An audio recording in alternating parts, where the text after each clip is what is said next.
দীর্ঘ 23 বছর পর সাফের শিরোপা জিততে চলেছে বাংলাদেশ, যেখানে বদলে যাওয়া দেশের ফুটবলে আগে থেকেই বইছে নতুন দিনের হাওয়া। সেখানে এমন এক শিরোপা জয়ে লাল সবুজের ফুটবলে উন্মোচিত হবে নতুন দিগন্তের সূচনা।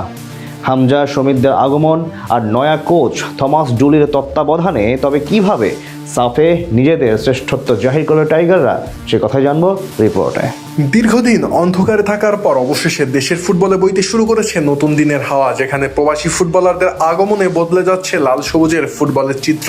আর এমন পরিস্থিতিতে ভক্ত সমর্থকদের মনে একটাই প্রশ্ন, দীর্ঘ 23 বছরের অপেক্ষার অবসান ঘটিয়ে অবশেষে কি ঘরের মাঠেই বাংলাদেশ ফেরাতে পারবে দক্ষিণ এশীয় ফুটবলের শ্রেষ্ঠত্বের মুকুট? ঢাকার আকাশে এখন কেবল সেই স্বপ্নেরই গুনগুনানি। আগামী নভেম্বরে হতে যাওয়া সাফ চ্যাম্পিয়নশিপকে ঘিরে টাইগার শিবিরে কেমন সম্ভাবনা তৈরি হয়েছে তা নিয়ে যেখানে জল্পনা কল্পনার শেষ নেই ভক্তদের মনে। এমনিতে দক্ষিণ এশিয়ার ফুটবলের পরাশক্তি ভারতের মূল দলের অনুপস্থিতি থাকতে পারে এবারে সাফ চ্যাম্পিয়নশিপে। আর ফিফার নিষেধাজ্ঞায় থাকায় নেপালের বাদ পড়ার সংখ্যাও প্রবল। আর এই দুই মিলিয়ে লাল সবুজ প্রতিনিধিদের সামনে উন্মোচিত হতে পারে পুনরায় ইতিহাস লেখার এক দারুণ সুযোগ, যেখানে আগামী 4 থেকে 17 নভেম্বর ঢাকায় বসতে যাচ্ছে দক্ষিণ এশিয়ার ফুটবলের সবচেয়ে বড় এই আসর। দক্ষিণ এশিয়ান ফুটবলের নিয়ন্ত্রক সংস্থা সাফ যখন টুর্নামেন্টের ক্ষণ গণনা শুরু করেছে, ঠিক তখনই ভারতীয় ফুটবল ফেডারেশন সিদ্ধান্ত নিয়েছে ভিন্ন কিছুর, যেখানে সাফের ঠিক মাঝামাঝি সময়ে অর্থাৎ 12 ও 15 নভেম্বর নিউজিল্যান্ডের অকল্যান্ড ও ক্রাইস্ট চার্চে স্বাগতিকদের বিপক্ষে দুটি প্রীতি ম্যাচ খেলবে ভারতের সিনিয়র জাতীয় দল। মূলত দুই দেশের ক্রীড়া সম্পর্কের শতবর্ষ পূর্তি উদযাপনে আয়োজিত এই সিরিজের কারণে ঢাকায় ভারতের মূল দলের আসার পথ কার্যত বন্ধ।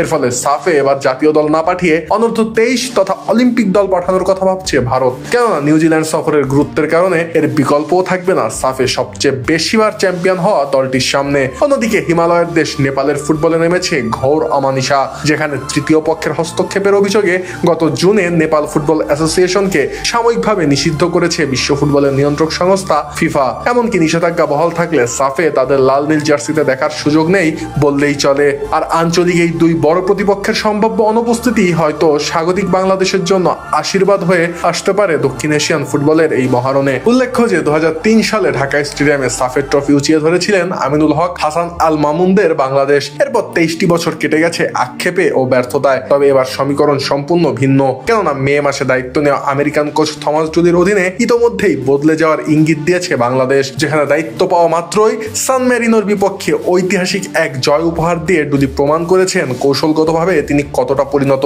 এছাড়াও বাংলাদেশ দলের সবচেয়ে বড় শক্তি হতে যাচ্ছে ডুলির অধীনে থাকা প্রবাসী ব্রিগেড, যেখানে ইংলিশ প্রিমিয়ার লিগের পরিচিত মুখ হামজা চৌধুরী এবং কানাডিয়ান লিগে মাতানো সমিত সোম প্রথমবারের মতো সাফের মঞ্চে নামতে যাচ্ছেন। তাদের সঙ্গে ইটালিয়ান প্রবাসী ফাহমিদুল ইসলামদের মতো উঠতি তারকাদের সংযোজনও থাকছে লাল সবুজ স্কোয়াডে। তবে ঘরের মাঠে অনুকূল আবহাওয়া ও গ্যালারির গর্জন মিললেও আত্মতুষ্টির কোনো সুযোগ নেই বাংলাদেশের সামনে, কেননা মালদ্বীপ, শ্রীলঙ্কা কিংবা ভুটানও আসলে ছেড়ে কথা বলবে না। তবে হিসাবের খাতায় সমীকরণ স্পষ্ট, কেননা ভারতের দ্বিতীয় সারির দল আসলে এবং নেপাল অনুপস্থিত থাকলে সেই সুযোগ কাজে লাগাতে পারলে নতুন কোচ ডুলি ও হামজা শমিদদের উপর ভর করে 23 বছর পর আবারও উল্লাসে মাতবে লাল সবুজের ফুটবল, এমনটাই প্রত্যাশা সকলের।